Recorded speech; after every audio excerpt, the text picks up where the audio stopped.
ଯେ ସର୍ବଦା ସମ୍ପୂର୍ଣ୍ଣ ଇଚ୍ଛା ରହିତ ହୋଇଥାନ୍ତି। ଜୟ ଶ୍ରୀକୃଷ୍ଣ।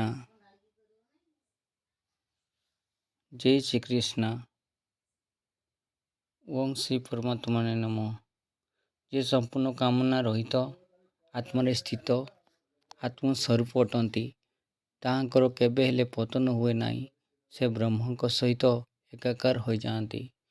ପ୍ରାରମ୍ଭରେ ଇଚ୍ଛା ଅନନ୍ତ ହୋଇଥାଏ ଏବଂ ଅନ୍ତତଃଗତା ପରମାତ୍ମା ପ୍ରାପ୍ତିର ଇଚ୍ଛା ହିଁ ଶେଷ ରହିଥାଏ। ଯେବେ ଏହି ଇଚ୍ଛା ପୂରଣ ହୋଇଯାଏ, ତେବେ ସମସ୍ତ ଇଚ୍ଛା ମଧ୍ୟ ସମାପ୍ତ ହୋଇଯାଏ। ଯଦି ତାହାଠାରୁ ଅଧିକ କିଛି ବଡ଼ ବସ୍ତୁ ଥାନ୍ତା, ତେବେ ଆପଣ ତାହାର ଇଚ୍ଛା ଅବଶ୍ୟ କରିଥାନ୍ତେ।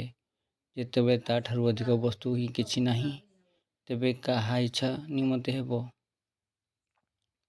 ଯେତେବେଳେ ପ୍ରାପ୍ୟ ହେବା ଯୋଗ୍ୟ କୌଣସି ବସ୍ତୁ ଅପ୍ରାପ୍ୟ ନ ରହିବ, ତେବେ ଇଚ୍ଛା ମଧ୍ୟ ସମୂଳେ ନଷ୍ଟ ହୋଇଯିବ ଏବଂ ଇଚ୍ଛାର ଉପଶମ ହେବା କ୍ଷଣି ଭ୍ରମ ସର୍ବଦା ଅନ୍ତ ହୋଇଯାଏ।